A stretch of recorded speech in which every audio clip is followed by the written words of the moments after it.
Hoy vas a descubrir un secreto que pocos conocen.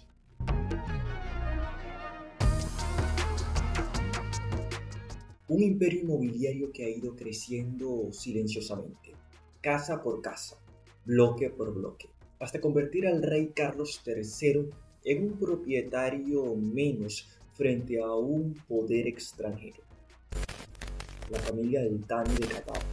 Sí, la Casa Real Qatarí ha acumulado tal cantidad de propiedades en Londres que ahora domina zonas claves de la capital británica. Antes de entrar en cifras, definamos algo esencial. Cuando hablamos de las propiedades del rey Carlos III, muchas de esas residencias no son propiedad por personal absoluta del monarca, sino que están bajo dominios especiales. Antes de entrar en cifras, definamos algo esencial. Cuando hablamos de las propiedades del rey Carlos III, muchas de estas residencias no son propiedad personal absoluta del monarca, sino que están bajo dominios especiales como la Crown Estate o fideicomisos. En cambio, la familia Al Thani posee muchas propiedades como inversiones privadas, sin esa obligación institucional de que sean para el Estado. Por ejemplo, el rey vive en Clarence House, en Londres, pero la casa no es libre del monarca para disponer como quiere.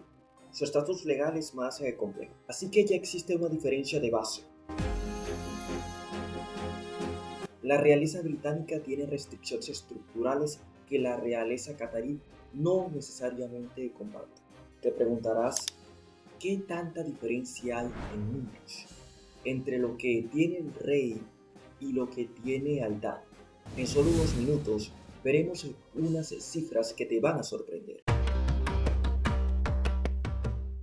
Empecemos con los números recientes. Un artículo del medio El Capital afirma que la familia Al Thani controla 1.8 millones de pies cuadrados de propiedades en Londres, valoradas en 2.400 millones de libras. Otros medios hablan de un patrimonio estimado similar y afirman que se considera que la familia posee una parte significativa del distrito de Mayfair, apodado Little Doha, es decir, Pequeña Doha. En ese distrito noroeste de Mayfair se estima que los Al Thani poseen aproximadamente una cuarta parte del bar. Además, poseen algunas de las propiedades más icónicas de Londres. El edificio Dudley House en Mayfair, Park Lane, pasó a manos de un jeque Al Thani mediante un contrato de arrendamiento amplio. Un penthouse en One Hyde Park, valorado en unos 100 millones de euros. Es citado como parte de su cartera. Hoteles emblemáticos como The Beckerley, Claridge, The Connaught y The Savoy están vinculados a la gestión hotelera Qatarí, Mayfair Hotels, manejada por los miembros de la familia real Qatarí. También tienen participación en rascacielos como The Shard, alrededor del 95%, y en proyectos inmobiliarios como Canary Wharf. En el aeropuerto de Heathrow poseen aproximadamente el 20% de las acciones. Y en el sector supermercados, el Estado catarí controla alrededor del 14,3% de Sainsbury's.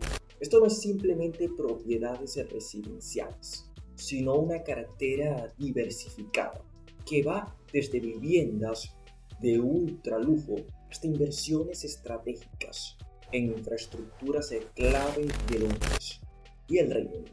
Pero ahora, ¿cómo comparan estas cifras con lo que realmente posee el rey Carlos III? Después de eso, podrás decidir quién ha sido más astuto como inversor inmobiliario. Para tener una base, en 2023 The Guardian estimó que la riqueza privada de Carlos III era de 1.815.000 millones de libras.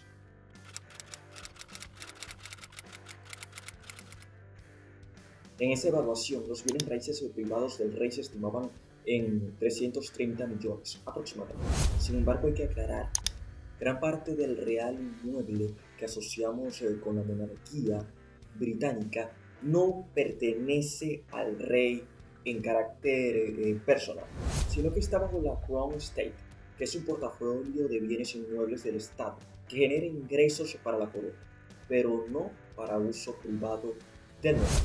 Por ejemplo, el Royal Grant, es decir, la subvención que recibe la monarquía, proviene de los beneficios del Crown Estate. En ese sentido, los bienes privados del rey son más limitados que los bienes institucionales bajo su nombre en público. Además, en años recientes, investigaciones y documentales han cuestionado la transparencia de esos bienes privados y cuánto se deriva de sus duchés, Duchy of Lancaster o Duchy of Cornwall, cobrando rentas a entidades públicas como escuelas u hospitales. En 2025 se proyectó que Carlos, es decir, el rey Carlos III, recibiría unos 132 millones como ingreso oficial proveniente de los beneficios del Crown Estate. Aunque es un monto elevado, no es lo mismo que poseer directamente propiedades por ese valor. Ahora que conoces ambas caras de la moneda, estamos a punto de llegar a la comparación más reveladora. ¿Realmente la familia Al-Thani supera al rey en cuanto a propiedades en Londres? Si te gusta nuestro contenido, no olvides suscribirte y activar la campanita. Generamos contenido todos los días sobre las noticias y los temas de actualidad que más te apasionan. Continuemos. Si tomamos los datos, los Al-Thani tienen 1,8 millones de pies cuadrados valorados en 2.400 millones de euros. El rey Carlos tiene propiedades privadas estimadas en 330 millones, dentro del total de su fortuna, según The Guardian.